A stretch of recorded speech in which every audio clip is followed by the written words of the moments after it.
déjà, merci beaucoup de me recevoir. J'ai reçu votre livre « Ces petits riens qui changent la vie ». Quelque part, j'ai l'impression que votre travail, c'est quand même... on a un point commun. Vous nous apprenez à être mieux dans nos vies. Oui. Et donc à être plus heureux. Oui. Donc, oui. quelque part, vous travaillez sur le bonheur. Ah oui, c'est vrai. Vous travaillez sur le bonheur. En plus, le bien-être, le bonheur, oui. Et quel est votre parcours, en fait? Comment vous en êtes arrivé à écrire des bouquins sur ces sujets? Ah, bah alors là, c'est une très longue histoire. Bon, on a tout notre temps. Hein. Une très longue histoire parce que de formation, je suis psychanalyste. Bah voilà, déjà. Psychologue, psychanalyste, et j'ai été très tôt psychanalyste dans un service hospitalier où il y avait des enfants très gravement malades. Et c'est là que je me suis intéressée aux techniques corporelles, psychocorporelles, parce que la parole du psychanalyste, ou plutôt ses silences, n'était pas très performant pour des enfants aussi en souffrance, et des familles et des soignants. Donc je me suis intéressée à ce moment-là à la relaxation, à l'imagerie mentale, à l'expression des émotions, au toucher, au massage, etc. Et donc ça m'a fait sortir, je dirais, de mon rôle de psychanalyste, et j'y suis jamais retournée vraiment, parce que j'ai trouvé que paradoxalement, en accompagnant des enfants qui allaient mourir et des familles qui les accompagnaient dans la douleur, je trouvais quand même j'allais presque dire plus de vie. Parce que je me sentais brimée dans la cure psychanalytique par ma position derrière la personne, n'intervenant pas ou d'une manière tellement, je dirais, intellectuelle. Il y avait quelque chose qui ne me plaisait pas, enfin qui ne m'épanouissait pas. Et est-ce que vous avez vu plus de résultats dans les méthodes psychocorporelles que... Résultats, c'est difficile à dire parce que il y a quand même des cures psychanalytiques que j'ai menées qui ont donné des résultats très positifs. J'ai fait beaucoup de psychanalyse d'enfants et ça donnait des résultats presque spectaculaires, parce que quand l'enfant et sa famille sont aidés très tôt par rapport à un problème, c'est sûr que ça donne tout de suite une ouverture. Mais ce qui ne convenait pas à ma nature, probablement, c'est d'être obligée d'avoir une attitude neutre et froide. Enfin, froide, j'exagère, mais en tout cas neutre, face à des gens qui étaient en grande souffrance. Parce que ça m'arrivait de recevoir en thérapie psychanalytique des gens très en souffrance, et je devais rester... Vous avez eu besoin d'être plus impliquée, voilà, même émotionnellement. Même émotionnellement. Et on a tendance à dire en psychanalyse que c'est pas bon, c'est non, ça. Mais non, il ne faut surtout pas toucher la personne. On ne favorise pas l'expression des émotions.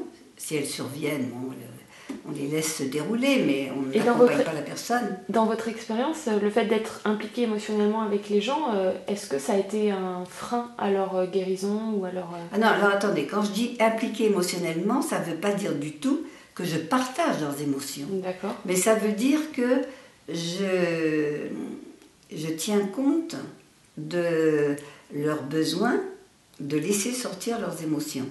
Et donc j'accueille les émotions.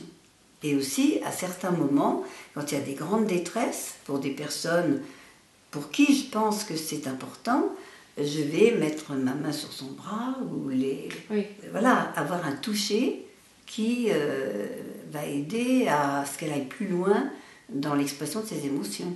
Ok. Et donc, quand vous commencez ce livre, Ces petits riens qui changent la vie, ce que j'ai aimé, c'est que vous dites que c'est un jeu, et aussi, souvent, on veut des changements radicaux, on veut que tout change, que tout soit... Oui. Et vous parlez des petits pas, en fait. Ben oui, parce que quand on veut que tout change... on se met une pression.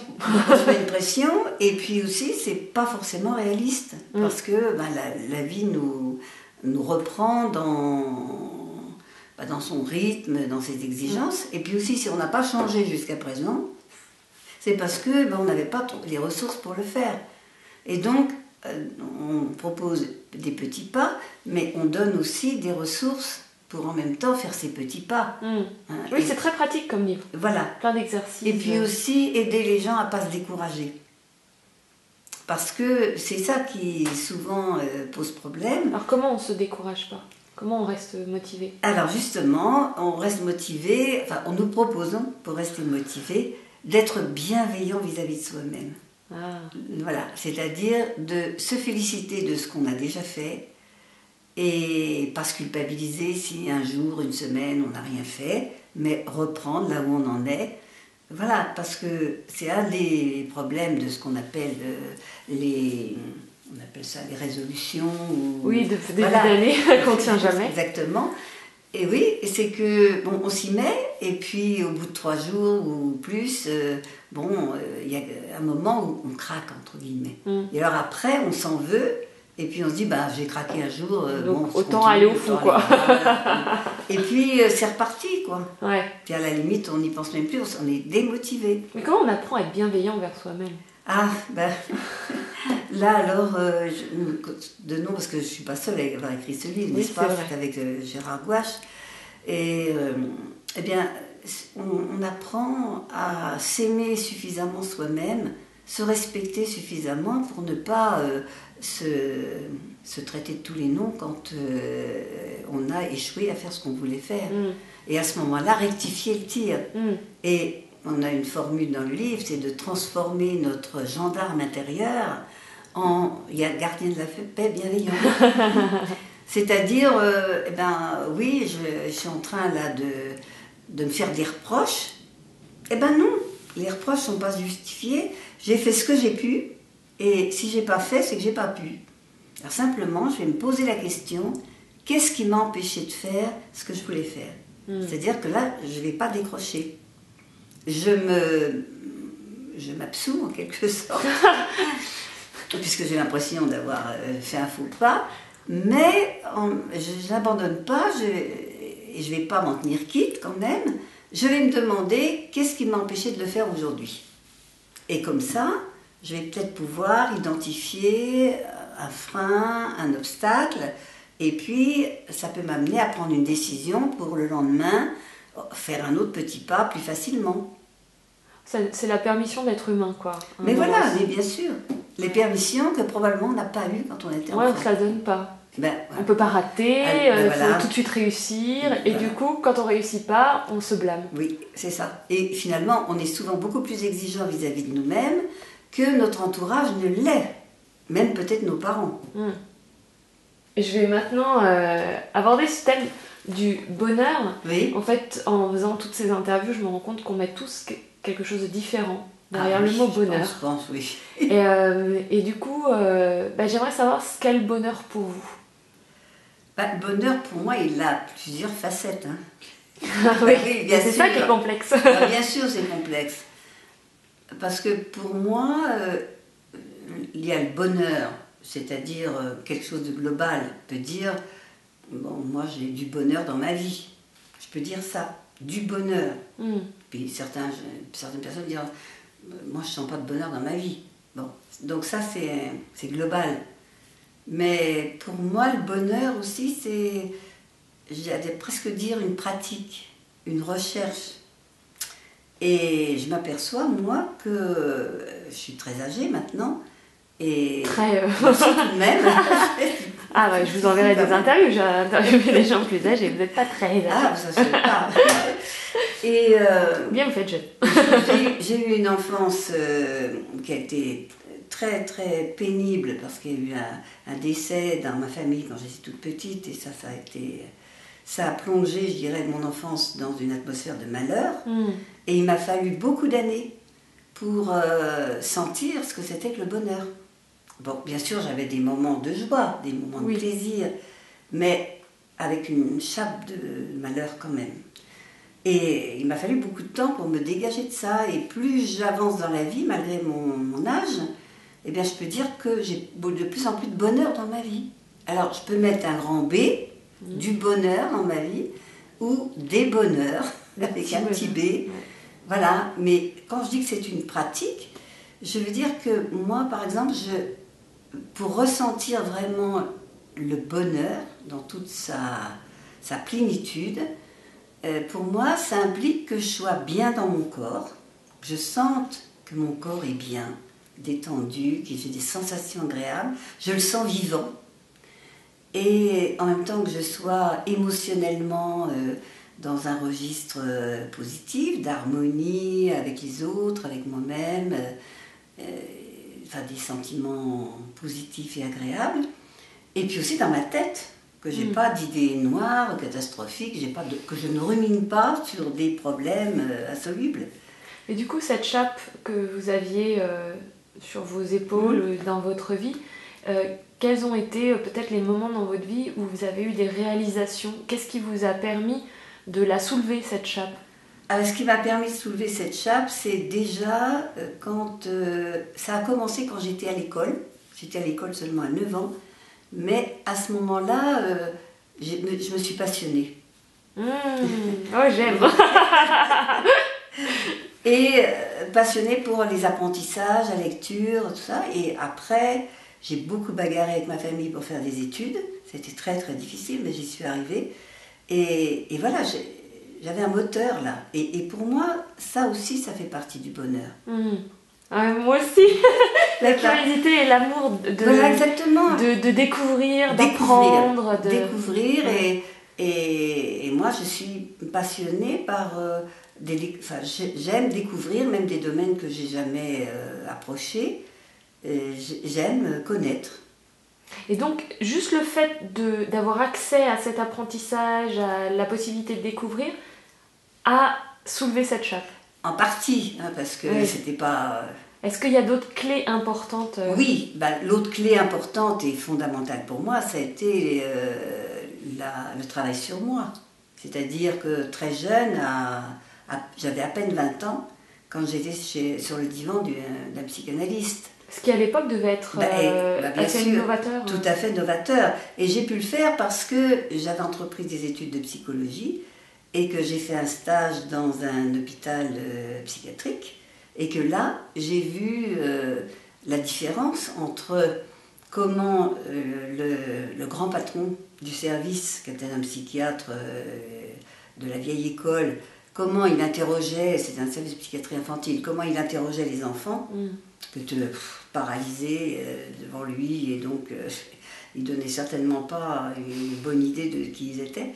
Et puis, il y avait un grand psychanalyste qui était tout jeune à l'époque et qui lui avait des entretiens avec les enfants complètement différents, où on voyait une dynamique s'instaurer et aussi on voyait à quel point à la fin d'un entretien on pouvait poser une indication et puis en fait la possibilité de suivre cet enfant pour l'aider à dépasser ses difficultés. Alors tout de suite, moi j'ai eu envie de devenir psychanalyste. Mais quelle est la clé, par exemple, si je vais voir un psychologue, un psychiatre, parce que j'ai cette fameuse chape de plomb, quelle est la clé? C'est l'écoute? C'est qu'est-ce qui fait qu'une psychanalyse va me libérer de cette chape? Alors, il y a l'écoute, c'est sûr. C'était la première fois que je pouvais parler de moi, dire des choses profondes à quelqu'un qui ne disait rien, mais qui au moins m'écoutait, me consacrait du temps. C'est fou, c'est fou ça. Mais oui, parce que ça me faisait élaborer, ça me faisait voir un peu... Enfin,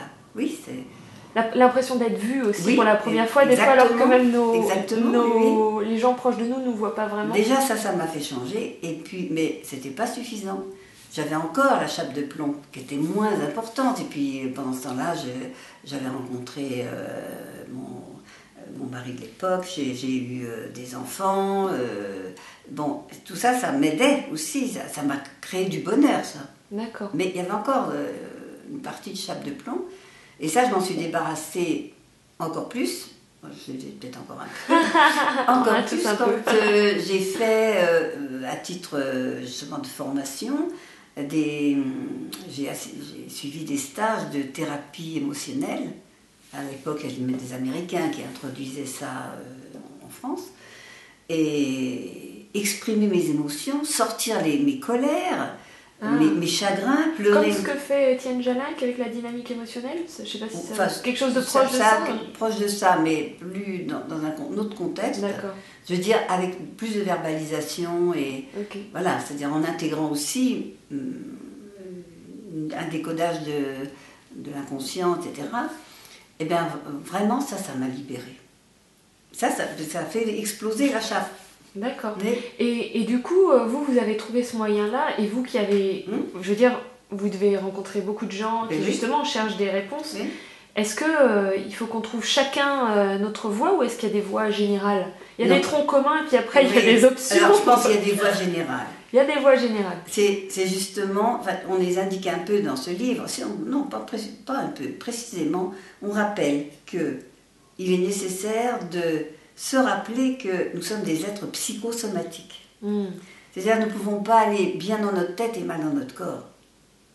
C'est difficile en tout cas. Et pour être bien, il est nécessaire d'avoir une attention à son corps. Par exemple, savoir faire une respiration qui détend le diaphragme, qui nous permet de nous détendre, et voilà, qui nous fait nous sentir vivants, et voilà, aider l'énergie à circuler en nous. Et puis aussi, libérer ses émotions suffisamment.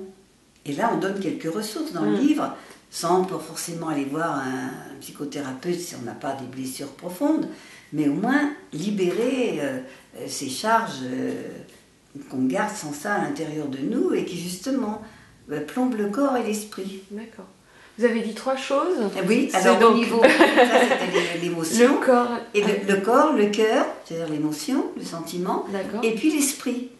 L'esprit, c'est-à-dire dans notre mental, si on est en rumination mentale permanente, eh bien on ne peut pas se sentir heureux, bien, et forcément c'est une chape ça. On se met une chape avec la rumination mentale.